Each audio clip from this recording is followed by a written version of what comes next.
참 예수님, 오늘은 11월 22일 성녀 체칠리아 동정 순교자 기념일입니다.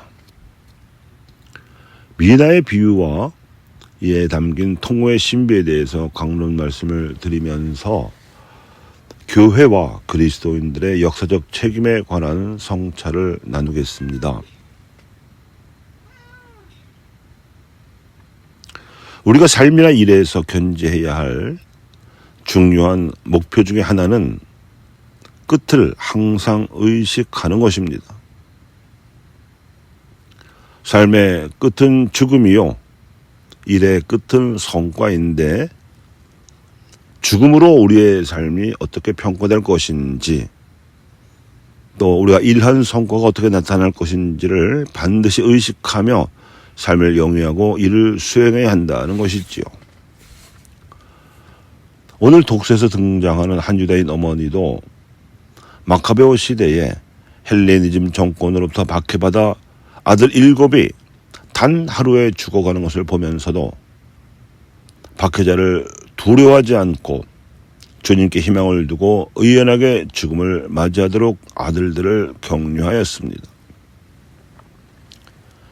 예수님께서도 당신 제자들에게 하느님을 믿고 섬기는 삶이 장차 어떠한 결과를 낳을 것인지에 대해서 오늘 복음에 나오는 미나의 비유로 가르치셨는데, 그 핵심은 통공의 신비에 담겨 있습니다. 마테오가 전해준 탤런트의 비유처럼 루카가 전해주는 미나의 비유도 가진 자는 더보다 넉넉해지고 가진 것이 없는 자는 가진 것마저 빼앗길 것이라는 공통 결론으로 끝납니다. 영적인 차원에서 나타나는 빈익빈 부익부 현상인 셈입니다.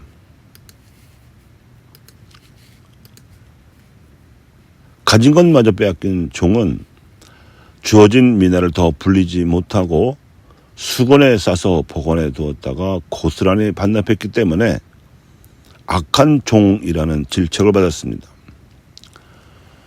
이처럼 우리가 게을러서 악한 종이라는 질책을 받지 않으려면 우리가 하느님께로부터 받은 능력과 기회와 시간 모두를 활용하여 좋은 결과를 내야 상급을 받을 수 있습니다. 능력을 개발하고 기회를 선용하며 시간을 아껴서 써야 합니다. 이 능력 개발과 기회 선용과 시간 절약의 모든 노력은 현세에서 우리가 선한 이들과 협력하고 약한 이들과 연대하는 통공에서 발휘되어야 합니다. 그리하면 내세의 영원한 생명으로 받게 될 상급에서 아직 현세에 남아있는 이들이 그 같은 노력을 잘 발휘하도록 전구해주고 보호해줄 수 있는 재량과 범위와 능력이 달라지게 될 것입니다. 이 전구와 보호 역할이 천상에서 현세에 남아있는 이들과 통공을 이룰 수 있는 상급입니다. 예수님께서 이 미나의 비유 말씀을 하시기 직전에 예리코에서 작교를 만나셨습니다. 그때 낙타가 바늘 구멍을 빠져나가는 것이 차라리 쉬울 정도로 도저히 회개하기 어려울 것 같았던 부자 작게오가 화끈하게 회개하는 장면을 겪으시고는 나는 이런 이들을 찾아 구원하러 왔다고 선언하셨습니다.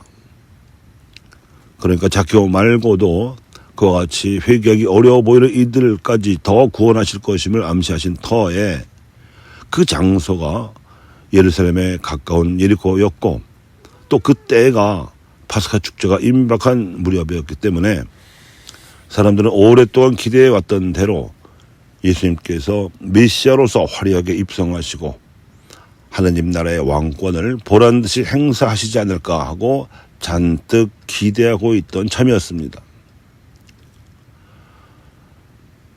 그런데 예수님께서는 제자들을 비롯하여 사람들이 품고 있던 이러한 기대, 즉 현세적 메시아니즘이 잘못되었으며 메시아 역할은 당신 혼자서 완성하시는 것이 아니며 메시아적 백성을 통해서 완성하시는 것이고, 그 완성의 길은 역사 안에서 끝없이 지속되는 것이라는 이치를 깨우쳐 주시고자 하셨습니다.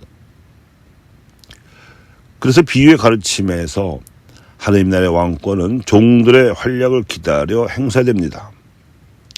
따라서 문제의 초점은 왕권이 언제 행사되느냐에 달려있지 않고 임무를 맡은 종들이 얼마나 충실할 수 있느냐에 달려있습니다.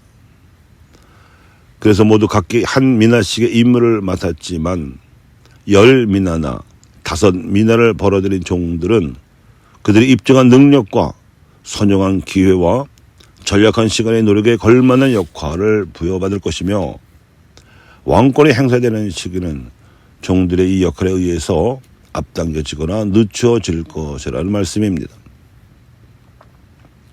결국 메시아의 왕권은 예수님에게가 아니라 그분을 믿고 따르는 이들의 노력 여하에 달려있는 셈이라는 뜻이고 이는 교회와 그리스도인들의 역사적 책임을 말하는 것입니다. 이 비유 이야기를 루카가 매우 우의적으로 다루고 있다는 점에서 우리는 예루살렘 입성 후 벌어질 사건으로서가 아니라 하느님 나라가 최종적으로 도래하고 예수님께서 심판관으로서 왕권을 행사하실 사건으로 알리고자 했음을 알 수 있습니다. 즉 종들은 사도들이며 사도직을 수행할 그리스도인들입니다. 그리고 종들이 벌어들인 돈과 이자는 선교 활동의 성과를 뜻하고 그에 따라 받은 상급은 내세의 천국에서 현세와 통공할 수 있는 역할이라고 볼 수 있습니다. 사실 우리가 사도신경에서 고백하는 모든 성인의 통곡이라는 진리는 현세에 믿는 이들 사이에서 이루어져야 할 협력과 약한 이들을 향해 이루어져야 할 연대를 통해 나타나는 통공의 역점이 놓여 있기는 하지만 이 현세의 통공은 내세 천국에서 현세에 보내오는 통공에 의해서 뒷받침됩니다. 즉 역사의 진보는 현세에서 분투 노력하는 이들에 의해서만 맡겨져 있는 것이 아니라 미리 노력하여 천국에 들어간 성인들의 전구와 보호 노력에 의해 이끌리기도 한다는 말씀입니다. 그러니까 현세를 사는 동안 한 미나로 많은 미나를 벌어들인 이들은 죽어서 천당에 들어가 자신들의 영원한 생명을 누리는 것은 물론이고 10고을이나 5고을마다 다스리듯이 현세에 남아 선행을 실천하며 악과 싸우고 있는 성도들을 맡아서 천사로서 도와줄 역할을 하게 되리라는 뜻입니다.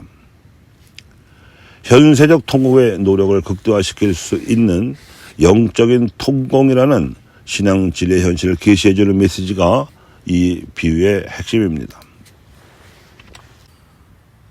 내가 진실로 너희에게 말한다. 너희가 무엇이든지 땅에서 매면 하늘에서도 매일 것이고 너희가 무엇이든지 땅에서 풀면 하늘에서도 풀 것이다 하고 예수님께서 사도들에게 위임하신 바에 따라서 사도들로부터 이어져 오는 교회는 현세에서 공을 세우는 이들의 행적을 엄정하게 심사하여 복자, 복녀, 성인, 성녀로 세웁니다. 전례에서 이들을 공경하는 범위는 각기 다릅니다. 성인, 성녀는 전 세계에 있는 모든 교회에서 공경을 받지만 복자, 복녀는 출신 국가의 교회에서 공경을 받습니다. 이런 가톨릭 교회의 시복, 시성, 제도는 미나의 비유에 근거를 둔 것으로 보입니다. 즉 현세에서 세운 공로가 클수록 현세의 신자들과 통공할 수 있는 관할 범위가 달라집니다. 그러므로 우리가 이 지상생애 동안의 능력을 개발하고 기회를 선용하여 시간도 전략해서 선한 이들과 협력을 하고 약한 이들과 연대하면서 현세적 통공을 할 수 있다면 그것은 큰 값진 상급을 받을 것입니다. 언젠가 우리도 천상에서 새롭게 부여받은 더 큰 역할로 그 일의 열매를 알차게 맺게 할 수 있을 것이기 때문입니다.